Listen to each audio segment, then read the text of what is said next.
iyi mwumva ni radiyo y'ijwi ry'Amerika ivugira Washington DC mu Kirundi n'Ikinyarwanda. Nongeye kubasuhuza muri kumwe na Venuste Nshimiyimana. Mu Rwanda mutwumvira kuri FM 104.3, naho mu Burundi turi ku mirongo migufi ya shortwave kuri metero 19 na 22. Dore ingingo nkuru twabateguriye. Imirwano yongeye kubura hagati y'ingabo za leta Repubulika Demokarasi ya Kongo n'umutwe w'inyeshyamba za M23. Uno imirwano iherereye na hantu bitwa muri za Canzu, ni muri Rucuru, mene hafi tu ya Buhumba na Kibumba. Abaturage bo mw'ico gice bashoboye guhunga, bavuye mu mago yabo, bahungiye aho bita za Tongo. Jackson Mahoro Bashekere ukora mu ivuriro ry'Ubuhimba hafi y'ahabera imirwano. Leta y'u Rwanda ikomeje kuvuga ko idashyigikiye umutwe wa M23, igasaba ko ikibazo kirangizwa n'imishyikirano hagati y'Abanyekongo. Yego, hari umwuka mubi kuva igihe Repubulika Iharanira Demokarasi ya Kongo yavuze ko kuri yo nta M23 nta Rwanda. Ni ikintu kimwe, kandi twe nk'u Rwanda tuzi neza inkomoko ya M23 imyaka 9 ishize. Ambassadeur Vincent Karega uhagarariye u Rwanda i Kinshasa. Canada yemeye kwakira umubiri wa nyakwigendera Jérôme Clément Bicamumpaka wari minisitiri w'ububanyi n'amahanga w'u Rwanda muri 1994, yatabarutse ari mu bitaro i Nairobi muri Kenya. Kuba Canada yaramwakiriye cyari icyifuzo cya nyakwigendera, ariko ni icyifuzo cy'abana be. Rero twabonye batwemereye, mbese turiruhutsa. Madame Janine Hakizimana Bicamumpaka. Hayo makuru kimwe n'andi avugwa hirya no hino ku isi ni mu kanya, mugume ku maradiyo yanyu. Duhere ku makuru avugwa hirya no hino ku isi mwateguriwe kandi mugezweho na mugenzi wacu Aloyizi Bigirimana. Aloyizi, wiriweho? Mwiriwe neza Veniste. Tuyahere mu karere k'ibiyaga binini. Perezida wa Repubulika ya Demokarasi ya Kongo Felix Tshisekedi yavuze ejo ku munsi w'Imana ko atagukekeranya u Rwanda rwashigikiye umugwi w'abaroberi mu gihugu ciwe, ariko ashimangira ko agihagaze ku kurondera imigenderanire n'u Rwanda biciye mu nzira y'amahoro. Ibi abivuze inyuma y'aho umuhari M23 wivyukiranije mu gutana mu mitwe mu minsi iheze n'inteko za FRDC mu buseruko bwa Kongo hafi y'urubibe rw'u Rwanda. Mu ijambo ryaciye kuri televiziyo y'igihugu ciwe, Perezida Tshisekedi yavuze ko yamye ashira imbere kubaka igitarurwa mu gishingo cyo kubaka impome. Yavuniye akagohe ibihugu bibanyi ko bitofata akamo kiwe ko gushaka amahoro nko kutagira inkomezi. Ati ntibice biba icitwazo ku bihugu bibanyi cyo guca bibasotora. Perezida Tshisekedi ibi yabivuze igihe yari mu rugendo mu gihugu kibanyi Congo Brazzaville kuganira na Perezida Denis Sassou Nguesso. Ni mu gihe kandi ambasaderi w'u Rwanda muri RDC Vicente Karega ejo ku munsi w'Imana yemeje ko umubano w'igihugu ciwe na Kongo winjiyemwo agatosi. Ambasaderi Karega yabwijwe rya Amerika ko u Rwanda rugihagaze ku nama zibera i Nairobi mu rwego rw'umuryango w'ubuseruko bwa Afrika, ubumwe bwa Afrika hamwe n'ishirahamwe mpuzamakungu ONU. Karega yasobanuye ko igihugu ciwe gishigikiye ko Kongo n'imihari yafashe ibigwanisho irwanya bikwiye gusubira mu biganiro vy'amahoro. Washington, ijwi ry'Amerika. Nayo mu burengero bwa Afrika, abantu bitwaje inkoho bararashe bongera baturitsa amagerenade mu isengero Katolika mu manuko bushira uburengero bwa Nigeria ejo ku munsi w'Imana. Abashinga amateka batowe mu ntara vyabereyemwo bavuze ko hafuye abantu barenga 50. Abategetsi ntibashotse batanga igitigiri c'abahasize ubuzima, ariko umushinga amateka Adelegbe Timileyine yavuze ko abarenga 50 bishwe, mu gihe abandi bavuze ko ico gitigiri gishobora kurenga. Muri ako karere kandi ko mu burengero bwa Afrika, abakuru b'ibihugu byo mu burengero bwa Afrika bavuze ejo ku munsi w'Imana ko bagumijeho ibihano bafatiye Mali, bemera kuzobikura igihe abasirikare bari ku butegetsi bo kwihutisha umugambi wo gusubiza ubutegetsi abasivile. iyi ngingo yafashwe inyuma y'inama yahuje abakuru b'ibihugu byo muri CEDEAO yari itumbereye kwihweza ico bokora ku bihugu vya Mali, Burkina Faso hamwe na Guinea Conakry. Ibihugu uko ari bitatu byarataramuwe mu bihugu 15 bigize CEDEAO. Washington, ijwi rya Amerika. Muyavugwa hanze y'umugabane wa Afrika, muri Leta z'Ubumwe za Amerika abantu 6 barishwe, abandi barenga 25 barakomereka mu mpera z'indwi mu mareta ya Pennsylvania hamwe na Tennessee. Abambere barasiwe mu gisagara ca Philadelphia muri leta ya Pennsylvania ku mugoroba wo ku munsi wa gatandatu, abandi baraswa mu gatondo kejo ku munsi w'Imana i Chattanooga muri leta ya Tennessee. N'ubwicanyi bumaze guhitana ibihumbi bitari bike by'Abanyamerika uyu mwaka, kandi ata kimenyetso kigaragara ko bugiye guhagarikwa vuba. Amakuru ku ntambara y'Uburusiya na Ukraine. Uburusiya bwaracucagiye ibisasu vya misile mu gatondo kejo ku w'Imana i Kiev ku mugwa mukuru wa Ukraine. Bubaye bwa mbere mu kiringo kirenga ukwezi Uburusiya burasa uwo murwa mukuru wa Ukraine. Ubushikiranganji bwo kwivuna abansi bw'Uburusiya bwavuze ko bwasambuye ibiduga vya blende byarungitswe muri Ukraine n'ibihugu vyo mu burengero bw'isi. Perezida w'Uburusiya Vladimir Putin yaragabishije ko igihugu ciwe kigiye gutera ibice kitarateramwo mu gihe ibihugu vyo mu burengero vyobandanya umugambi bifise wo kurungikira Ukraine ibisasu vya rokete birasa ikirere kirekire. Perezida wa Leta z'Ubumwe za Amerika Joe Biden yavuze mu ndwi iheze ko Amerika itekekanya kurungikira Ukraine uwundi mugwi mushasha w'ibigwanisho bifise agaciro k'imiliyoni $700 z'amadolari. Amerika yavuze ko Ukraine yayijeje ko itazokoresha izi rokete mu gutera ku butaka bw'Uburusiya.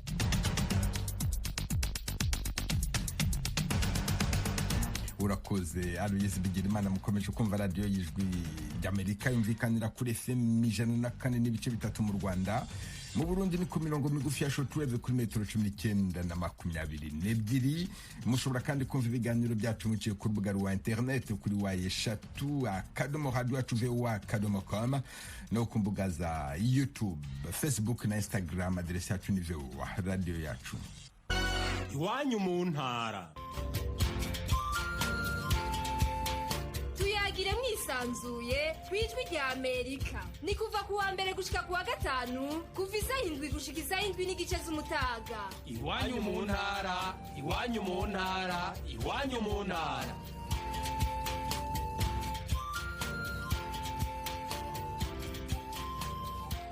Imirwano yongeye kubura hagati y'ingabo za leta ya Repubulika ya Demokarasi ya Kongo n'umutwe w'inyeshyamba za M23. Umuvugizi wa M23 Wiringoma: FARDC, FDLR, Nyatura na Maimai batereye icyarimwe ibirindiro byacu bakoresha ibisasu bya rutura, ariko natwe twabarashe bikomeye dusubiza inyuma ibyo bitero dufata nk'agasomborotso ka FARDC nabo bafatanije. Imirwano ikaze iravugwa mu karere ka Canzu no mu midugudu ya Gasiza na Kanyenzi mu ntara ya Rucuru. Mbere yo kuza muri studio navuganye na Jackson Mahoro Bashekere, n'umuforomo ku ivuriro rya Buhimba ku birometero 25 uvuye mu mujyi wa Goma. Buhumba niho habereye imirwano mu byumweru bishize n'ibyumweru 2 bishize, kubera aho nduye niho baje kwatake position ya FARDC habaga mu masaa 9 z'ijoro, ituma abaturage bose bahunga amago yabo. Ariko buno imigwano iherereye na hantu bitwa muri za Canzu ni muri Rucuru, mene hafi tu ya Buhumba na Kibumba. None abaturage se nanone bongeye guhunga? Abaturage bo mw'ico gice bashoboye guhunga, bavuye mu mago yabo, bahungiye aho bita za Tongo. Haravugwa imirwano mu midugudu ya Gasiza na Kanyenzi nk'uko bivuga aho ngaho muri Rucuru. Aho nawe wahumvise abaturage baho bose bahunze cyangwa se harabakiri mu mago yabo? Abaturage bose bahunze. iyo mirwano yatangiye ryari? imirwano yatangiye saa 9 z'ijoro. Ubu se tuvugana imirwano iracyakomeje? Ubu ducana ari kumvira amabombe, turikuyumvira kure cyane y'aho bagwanira, ari kwerekeza ngaho, ari kwerekeza mu ishyamba. Amabomba arimo aragenda yerekeza mu ishyamba. Muri he shyamba? Muri Parike Nationale de Virunga. Nkawe se uw'umuganga hari inkomere zakiriwe mu bitaro? Kugeza buno ndazo twari twabona. David Mahoro, urakoze cyane kuba uduhaye akanya hano ku Ijwi ry'Amerika. Ukomere. Namwe ndabashimiye. Leta y'u Rwanda ikomeje kuvuga ko idashyigikiye umutwe wa M23, igasaba ko ikibazo kirangizwa n'imishyikirano hagati y'abanyekongo. Uhagarariye u Rwanda i Kinshasa, Ambassadeur Vincent Karega, yahaye ikiganiro cyihariye Ijwi ry'Amerika, atangira avuga uko abona umwuka mubi hagati y'u Rwanda na Repubulika ya Demokarasi ya Kongo. Yego, hari umwuka mubi kuva igihe Repubulika Iharanira Demokarasi ya Kongo yavuze ko kuri yo nta M23 nta Rwanda. Ni ikintu kimwe, kandi twe nk'u Rwanda tuzi neza inkomoko ya M23. Imyaka 9 ishize ari abantu bavuye mu ngabo za Kongo, ari abantu bari bafite ibyo basaba, ari n'abantu bageze ku rwego rw'imishyikirano na Kongo, ndetse bagirana amasezerano y'ibyo bagomba gufatanya mu gukemura. Ariko mu minsi ishize bararasanye cyane, ingabo za Kongo zahura n'ibibazo zigashaka kubyitirira u Rwanda ko abo ba M23 cyangwa 23 badashobora kwirwanaho ubwabo, badafite gifasha aricyo Rwanda, kubera ko begereye umupaka w'u Rwanda n'uyu Bugande. Musanga uyu mwuka mubi hagati y'ibihugu byombi uzarangira ute? Mubona imigenderanire myiza izongera kuboneka gute? Ego, twebwe nk'u Rwanda turacyakomeye ku nama z'i Nairobi mu rwego rw'umuryango w'iburasirazuba bwa Afurika, ndetse no mu rwego rw'umugabane wa Afurika, Africa Union. N'ejo bundi Kongo, u Rwanda habaye kubiganiraho mu nama y'umuryango w'abibumbye y'umutekano. Aho hose inama nyamukuru nuko hasubukurwa bya biganiro bya Kongo n'abo bafite intwaro n'ibihugu bigize umuryango w'uburasirazuba, kongera bikaganira noneho no mu rwego rwa ya nama y'ibihugu byo mu biyaga bigari ICGLR, binyuze ku uyikuriye ubu ngubu ariyo Angola, akagerageza guhuza, yaranabitangiye, umuyobozi wa Repubulika Iharanira Demokarasi ya Kongo n'umuyobozi w'u Rwanda, baganire urwikekwe ruveho, tujye mu bikorwa bifatika by'ubufatanye, duharanire twese ko amahoro arambye yaboneka mu burasirazuba bwa Kongo. Ibyo biganiro mukomojeho byatangijwe na perezida w'umuryango umwe bwa Afurika, bigakomezwa na perezida wa Angola. Ibyo biganiro byageze kuki? Ntabwo byari byatera intambwe, ni ibintu bishya. Uzi ko umuryango w'abibumbye, inama y'umutekano n'abakuru b'ibihugu ku buryo bw'inama na telefoni bashoboye kuganiraho. Ibindi bizakomeza haba i Nairobi cyangwa muri Angola, tuzabimenya vuba. Hari abasirikare babiri bavuga ko bafashwe na leta ya Kongo, u Rwanda rukavuga yuko bakuwe mu Rwanda bashimuswe. Abo basirikare magingo yabarihe, bazasubizwa mu Rwanda, bizagenda bite? Amakuru mfite nuko baba baragezejwe hano i Kinshasa, ariko guverinoma ya Kongo yemeye ko izabasubiza u Rwanda. Ntibirakorwa, ariko twizeye ko ijambo biyemeje rizashyirwa mu bikorwa.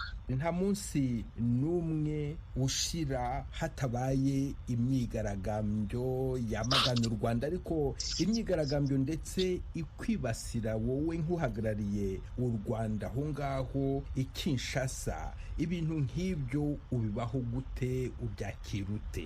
Kuntandukanya n'u Rwanda biragoye, ni yewe bashyikira, ni yewe uri hafi, ariko nanjye nibaza ati ese ibibazo biri mu burasirazuba, gukuraho ambasaderi cyangwa guca umubano n'u Rwanda, cyangwa ndetse no kujya mu ntambara n'u Rwanda, birahita bikuraho ADF, birahita bikuraho ibikorwa bya FDLR, bya za mayimayi zitandukanye mu gihugu, cyangwa se abantu bapfa muri za Ituri.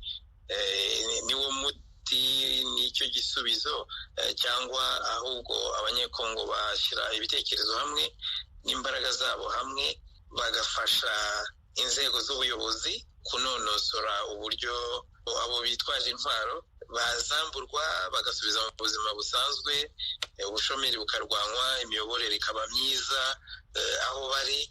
Abananiranye mu bufatanye n'ibihugu byo mu karere nk'uko byemejwe i Nairobi, bigashyirwa mu bikorwa, aho guterana amagambo cyangwa se inzangano hagati y'u Rwanda bishingiye gusa ku rwikekwe n'amagambo. Kandi twaraberetse neza ko nta nyungu bwite dufite mu gushyigikira ibikorwa bya M23, nk'uko nta n'inyungu dufite mu kubasenya kandi bari ku mugambi no ku masezerano y'ibiganiro n'igihugu cyabo.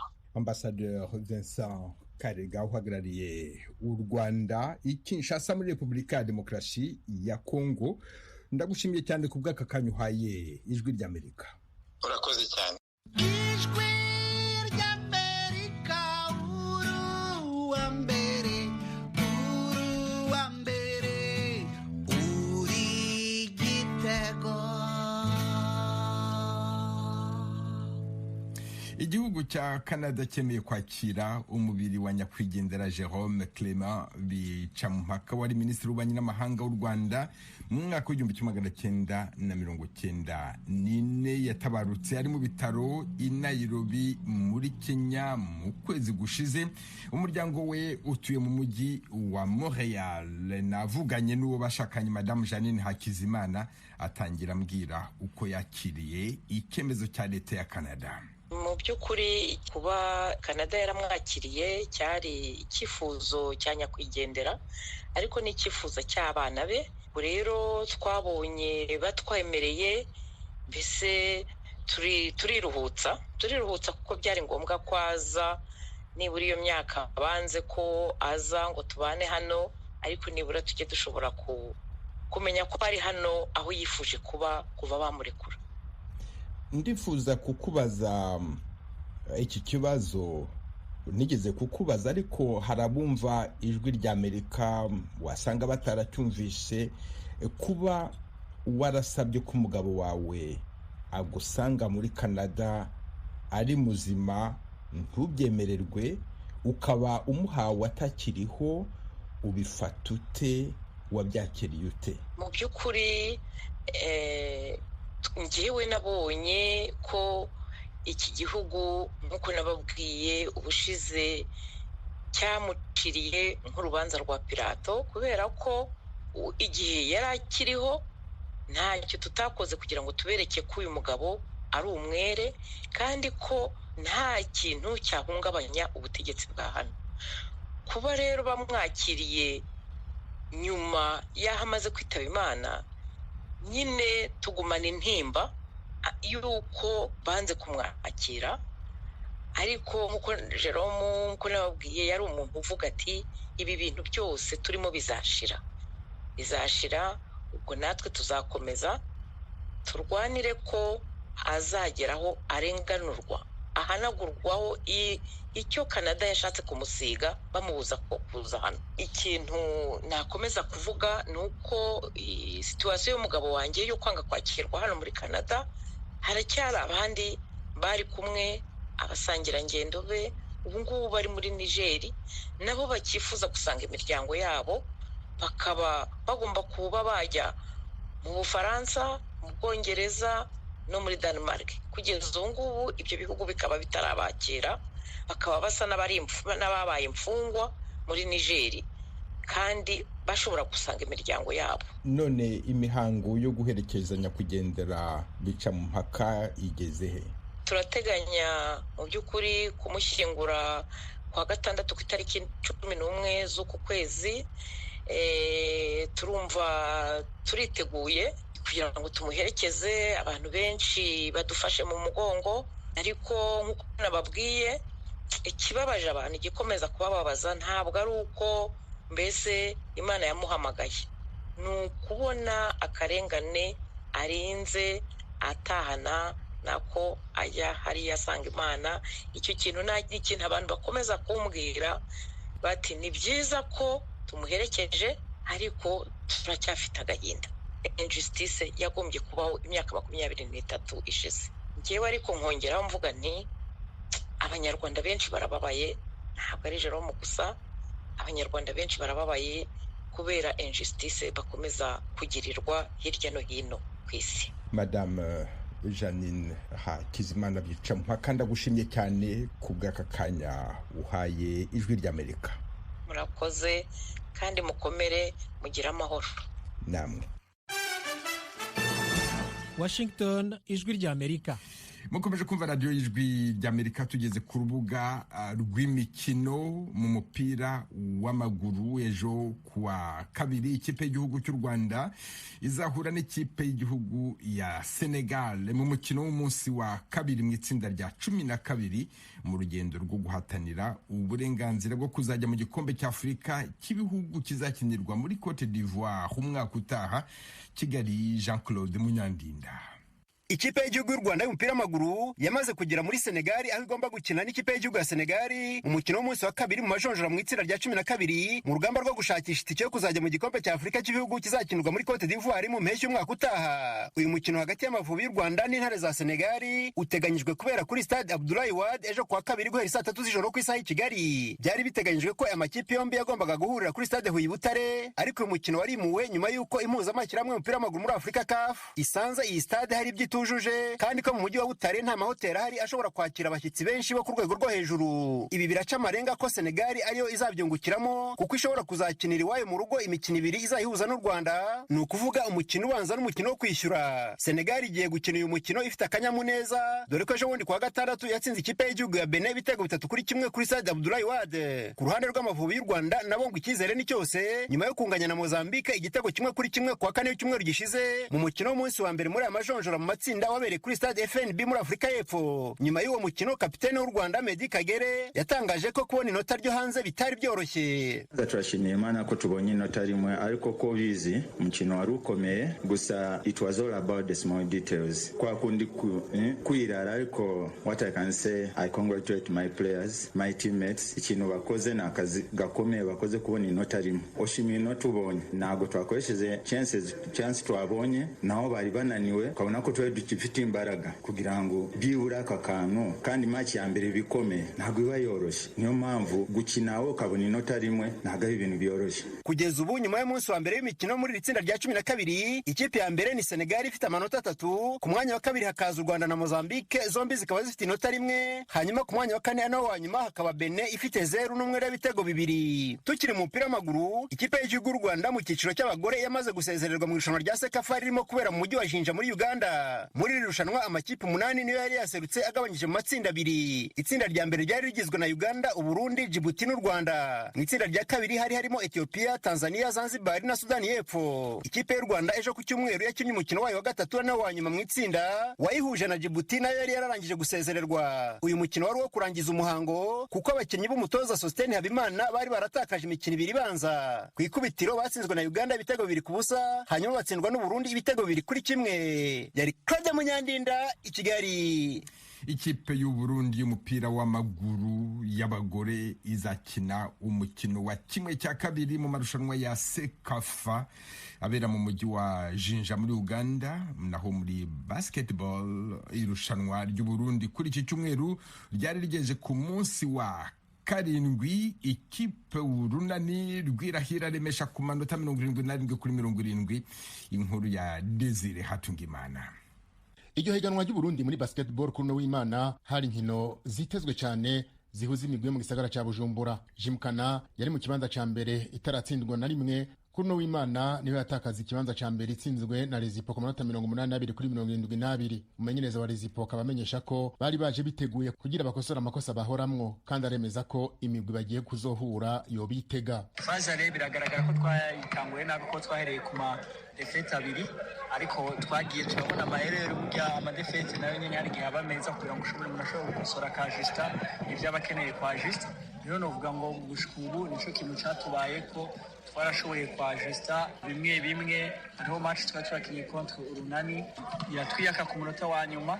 Novuga ko twari muri processus yo gukosora, kandi n'ubu tukiri koko byose turabikora neza, ariko bihangiro n'uko tuzoshobora gutakaza match n'imwe uko byoshoboka. Urundi rukina rwari rwitezwe cyane no rwahuje Urunani na Remesha rwabereye mu ntara ya Makamba. Urunani ni rwatahukanye intsinzi ku manota 77 kuri 70. Kugeza ubu muri iryo higanwa nta mugwi n'umwe utaratsindwa, ivyerekana ko uzoritahukana zoba yarikoreye. Mu mupira w'amaguru naho mu gikombe buri ku Cup citiriwe kwikukira ku Burundi, kuno w'Imana niho haba inkino z'igice ca kabiri gishiri ca nyuma. Mu Cibitoke umugwi wa Bumamuru waruramutse wakira Flambeau du Centre bazohurira no mu rukino rwa nyuma rw'igikombe c'umukuru w'igihugu ruzoba kuri no wa gatandatu. Umugwi wa Bumamuru ni watahukanye intsinzi ibitsindo 3-1. Rukundo Jean de Dieu umumenyereza agira kabiri wa Flambeau du Centre amenyesha ko urwo rukino barufashe nk'uko kwitegurira igikombe c'umukuru w'igihugu bipfuza gutwara, arico gituma bataruhaye agaciro kanini.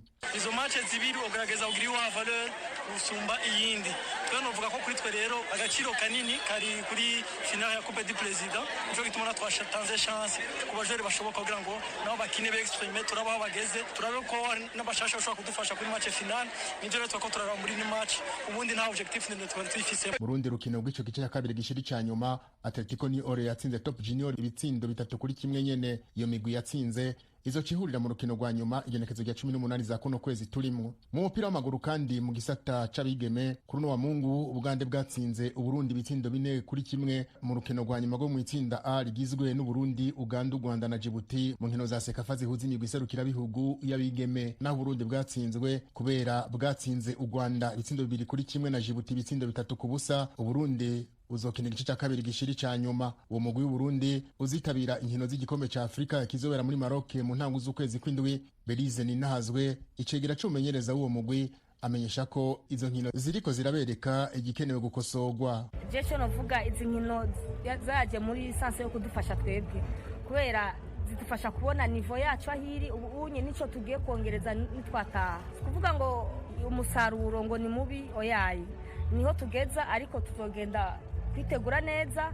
Bidufasha kubona hariya muri kandi aho tugiye ko bitagiye koroha, tugiye kongereza izindi nkomezi, twongereze n'abandi bakinyi, hama hariya bigende neza kuruta ngaha. Tubamenyeshe ko mu gice cya kabiri gishiri ca nyuma Uburundi buzoherekezwa na Uganda. Ivyo bihugu bikaba birindiriye ibizova mu itsinda B rigizwe na Ethiopia, Tanzania, Zanzibar na Sudani yo mu manuko. Inkino zo muri iryo tsinda bikaba bitegekanije ko zirangira kuri uno wa mbere. Desire Atungimana, Kigali, Ijwi rya Amerika. Ahantu dusoreje aya makuru hamwe na Mukubira Lia Baro wamfashije kwebagezaho. Tubifurije umunsi mwiza, dukomeje gahunda yo gusigasira umuco karande n'ururimi gakondo. Dore umugani w'uyu munsi: ujya impaka n'impaza abagira ngo zibore.